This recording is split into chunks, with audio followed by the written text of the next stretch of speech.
Welcome back, or welcome if you're just joining us. It's the France 24 debate.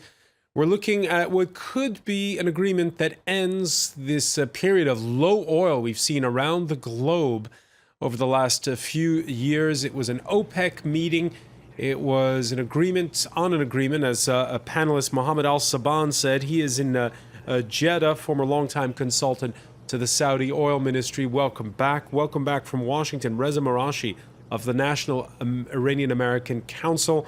And we're also with Nicolas Mélan, who focuses on energy and transport, with business consultants Frost and Sullivan, and Michelle Maiden of consultancy Energy Aspects in London. Just, I want to ask you, before we continue on, Nicolas, you're an economist, you're not a political scientist, but you know the expression, follow the money, right? So when you look at the price of crude oil, do you kind of get a sense of where politics go in the Middle East? Well, looking at the price of crude oil, I mean, there's been some discussion today saying that Saudi Arabia needs more money, and that's why they're trying to increase the price of oil with this reduction. But if you look carefully, the Saudis, even if they have $100 billion deficit last year, they're still sitting on $600 billion and have Saudi Aramco, which maybe plan to sell part of it, which is still $3,500 billion. So today, a lot of people said Saudi needs the money. I don't think that's one of the reasons for the deal. That is an open question. And let me put it to you, Mohammed Al-Saban, because we know that it was announced that as of October 1st, there's going to be a 20% pay cut for civil servants, including government ministers, austerity measures. Does Saudi Arabia need to do that? Well, if you take it alone without looking at the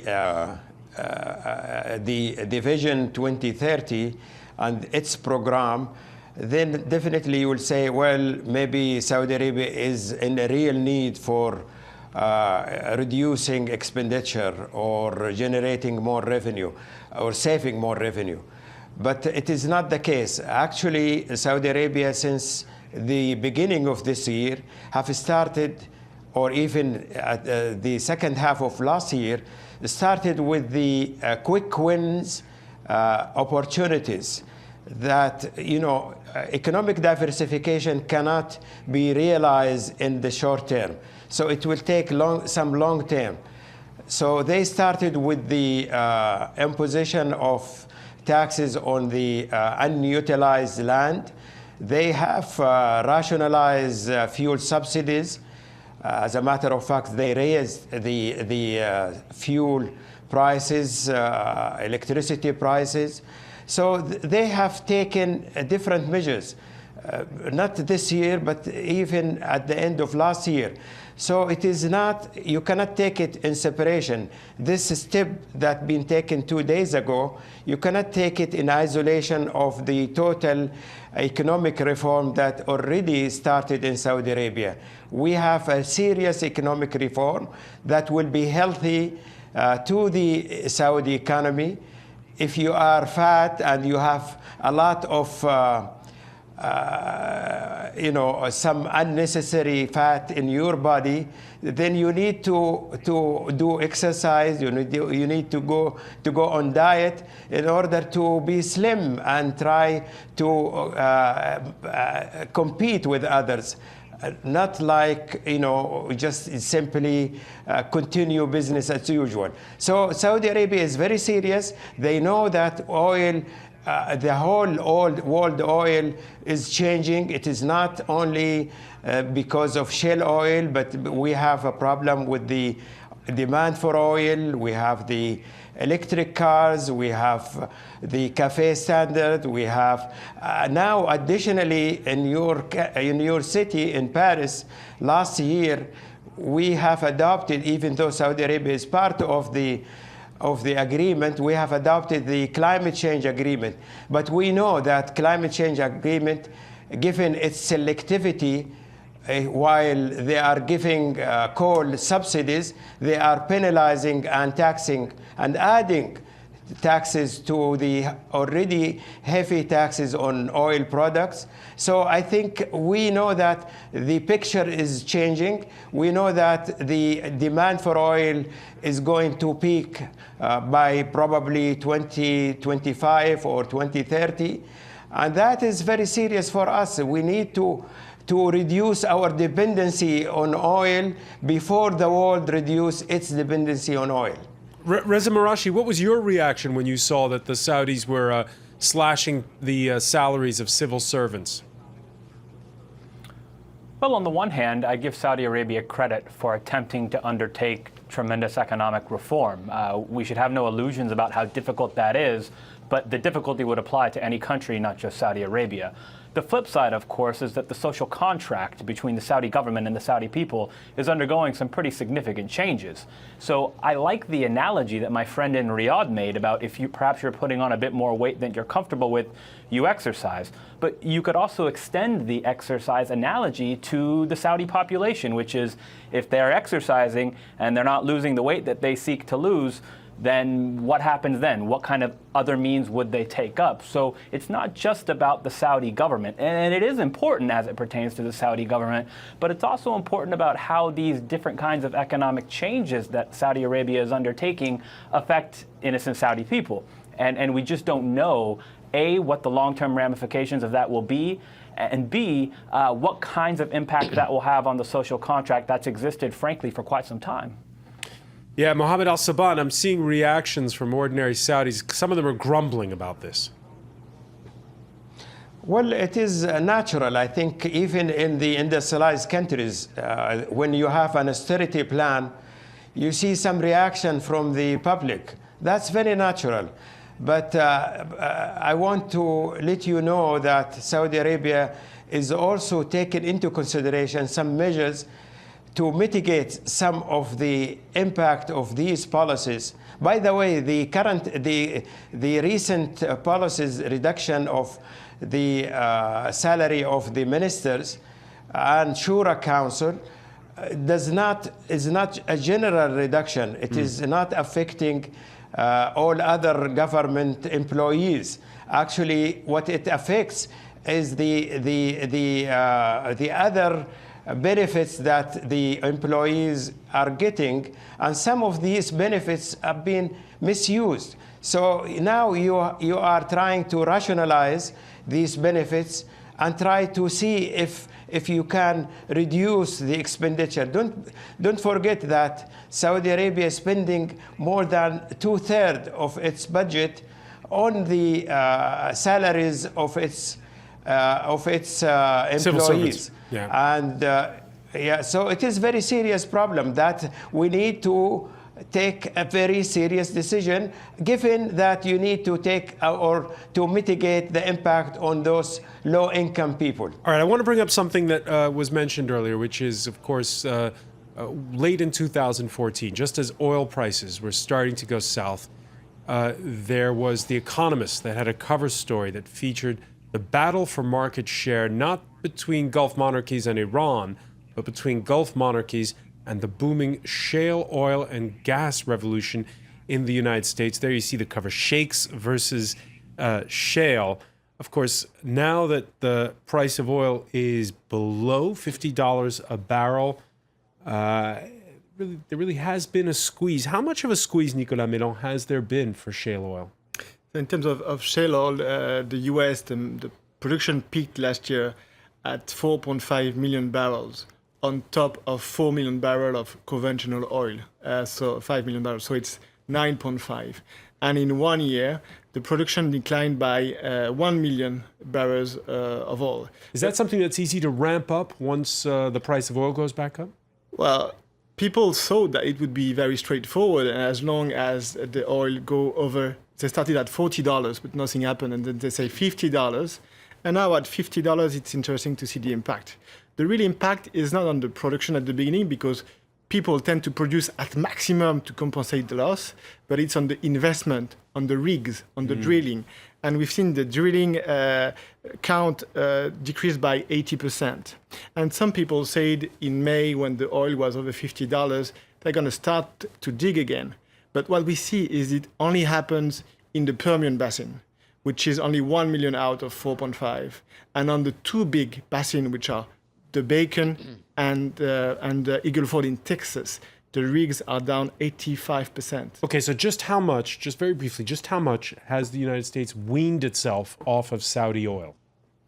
Today, it's very limited, actually, because the US is producing a very light crude, and what they import from Saudi Arabia is heavy crude. So they import still as much oil as in 2011, because it's not the same oil, but they import less oil from Nigeria, for example. So they haven't actually decreased their dependency on Saudi Arabia. All right, so the rivalry, though, is building slowly between the United States and to a certain degree and Saudi Arabia. I want to ask this question to Reza Marashi, because where you are in Washington, for the first time in 8 years, a presidential veto was overruled by Congress on Wednesday. It concerned lawsuits against Saudis by U.S. citizens over the 9/11 attacks.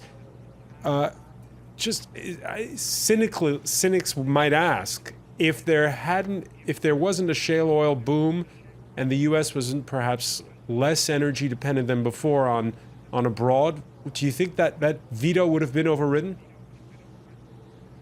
You could consider that to be part of it, but I think there's a lot of moving pieces, to be honest with you. An equally important moving piece is that these families have been working on this issue for 15 years.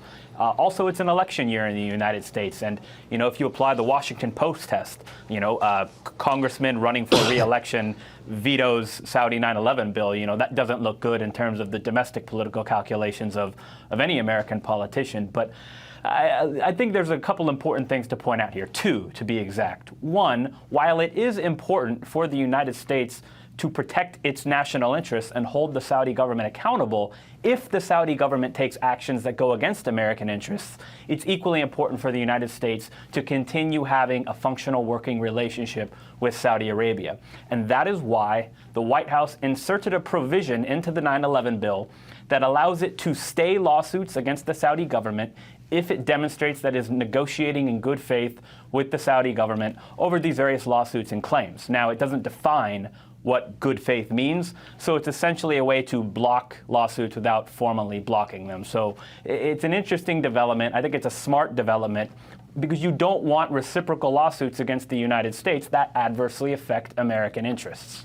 Mohammed Al-Saban, first there was the U.S. among the world powers signing on to lift sanctions against Iran. Now this bill passes Congress. How do Saudis feel about the U.S. right now? Well, I think the relationship is evolving, taking into account the different developments that happen. But let me tell you that whatever the decision by the United States Congress to penalize other governments is going to fire back. And I think, as my colleague from London saying, that it is an election time, and you cannot, I don't think that after election that this law will continue. There is already an appeal by some congressmen to reverse that law next year after election. So they know and realize that Afghanistan, Iraq, Libya, and others will sue the United States government, and not only the United States government, but also the European governments.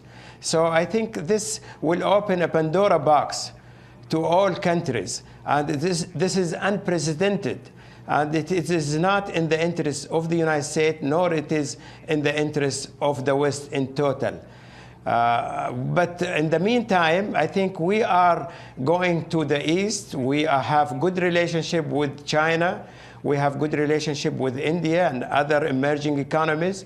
And I think from now on, we will gradually, as long as the United States gradually trying to separate itself from the Gulf, Saudi Arabia and other Gulf countries will gradually separate themselves from the United States. But let me go back to one point. You said the United States will be less dependent on the Gulf. That's not true. As long as the United States import one single barrel, even if it is not from Saudi Arabia, they will be affected by the action of Saudi Arabia.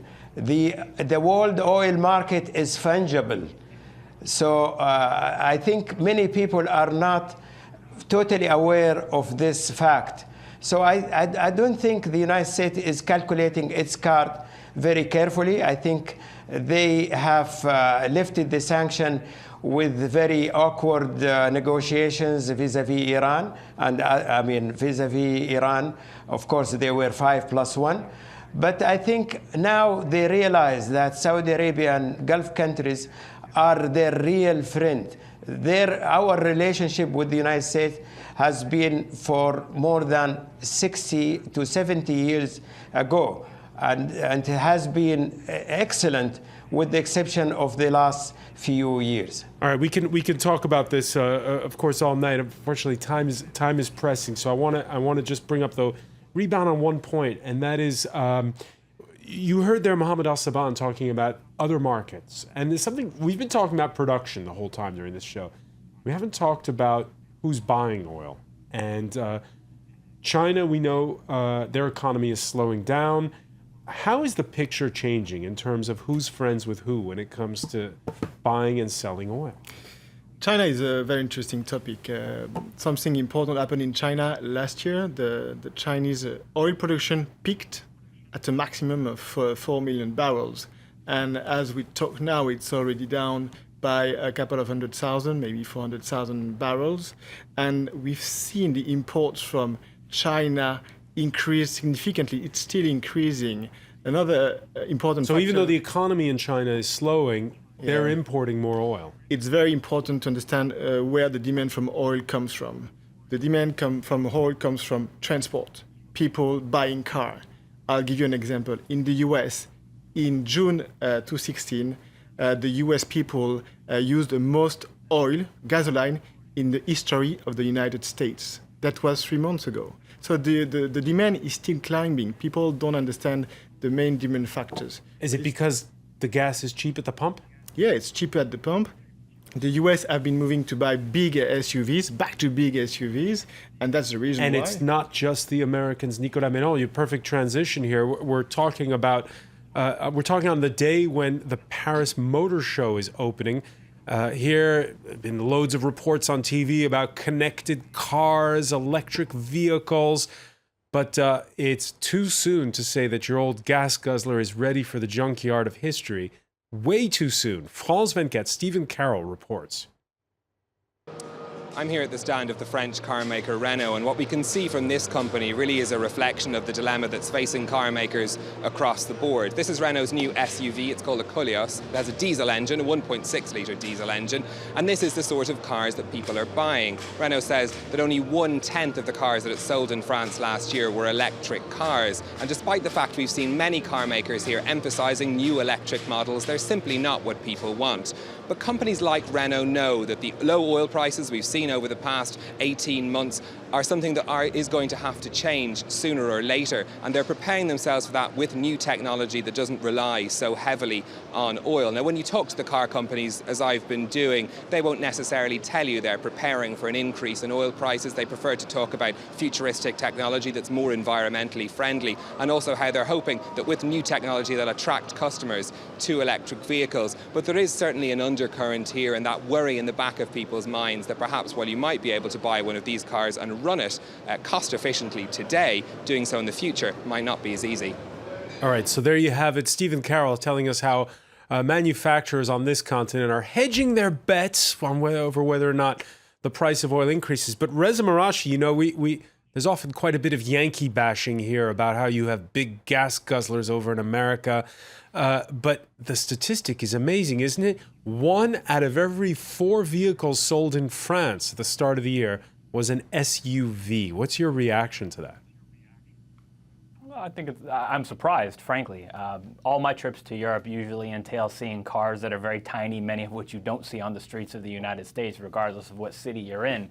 But the power of advertising, the power of marketing, I think it's pretty robust. And to see that kind of increase take place, while maybe good for auto manufacturers, is actually kind of sad for the environment. And the issue of climate change is something we haven't seen really any governments take the necessary steps that need to be taken on. So, I'm happy for commerce, but I'm sad for the future, to be perfectly frank.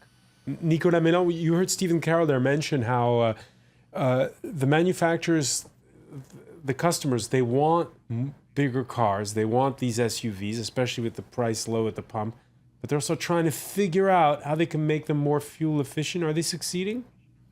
Well, today we've seen the Europe in terms of fuel emission and CO2 emission has been leading the way. So they have very fuel emission engine if you compare to what you can have in the US. But it's very true that the cars are smaller as well. Something interesting about SUVs is it's a very big trend as well in China.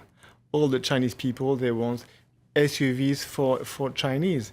And that's also one of the reasons why, the oil demand in China is not likely to curb, even though the economy is slowing down. When you remember the first time when oil hit $100 a barrel, did you think you'd be on a television show in 2016 talking about how 1 in 4 French cars at the first trimester of this year were SUVs? You have to understand that the impact of low or high oil price is much more limited in Europe than it is in the US because we have much higher taxes. And basically oil, people forget, but it's very cheap. 1 liter of oil is cheaper than 1 liter of water. So it doesn't really impact you. And that's the key problem for electric cars because the calculation is that oil price would have to be at 2.5 euro per liter to make it electric car competitive. But by construction, it can't go there because oil prices can't exceed $150 a barrel for a long time. That's the main problem with electric cars. Mohammed Al-Saban, I want your reaction to something that Nicolas just said, which is, over in China, the import of oil, it has to do with cars. And is the whole of this, the global fight over energy, for you, is the main obsession, is the top obsession, vehicles, motor vehicles?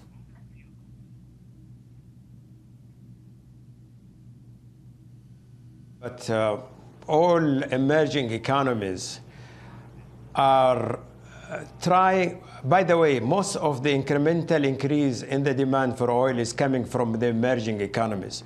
And when I said that we are going east, we have this in mind, and also kind of diversification. But let me say that we are fully aware of the different environmental measures being taken by the international community under the name of mitigating climate change, reducing greenhouse gases. And we have supported that, Saudi Arabia.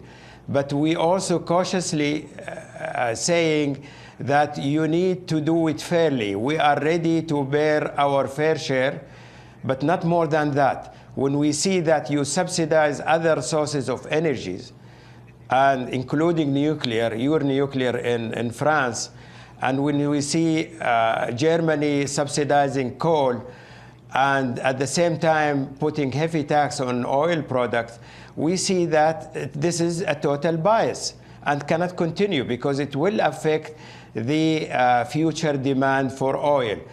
So we are acknowledging that there is an international revolution in the energy market, and oil will be penalized more in this regard. Secondly, with regard to the shale oil, I think the technological progress has tremendously reduced the gap, the cost gap between conventional and non-conventional oil. And I think this will continue to be the case. And if it is reduced to a level that will encourage countries who have reserves of shale oil and gas, such as Russia, China, Argentina, and others, then definitely you will see a flood of shale oil and shale gas coming to the market. And that is a worrisome. Let us be realistic. And that is why Saudi Arabia is very serious on the issue of diversifying its economy. All right, so that brings us to the final question. I'll put it to you, Nicolas. Listening to what we just heard about how there's always new sources of oil that can come on the market, just how high could oil prices go? High prices go in the last 40 years. We've seen that the maximum in terms of annual prices is $120, and that's the limit. So I believe myself that the main driver for oil prices is not the demand and is not the supply, it's the dollar value. So if the dollar value devaluates, we can see by 20%, the oil price will be at $100, as simple as that. And this relation has been working for the last 13 years. So it's very likely. So it's got more to do with whether or not we get a stronger or weaker dollar, not with... Yeah, I believe OPEC has some power, but I believe the Fed and the BC has even more power because they can play on the dollar value, and this is what drives the oil prices. All right, some food for thought. We'll leave it there. Nicolas Médan, I want to thank you. I want to thank Mohammed El Saban for being with us from Jeddah, Reza Marashi in Washington. We also want to thank Michel Meydan in London. Thank you for being with us here in the France 24 debate.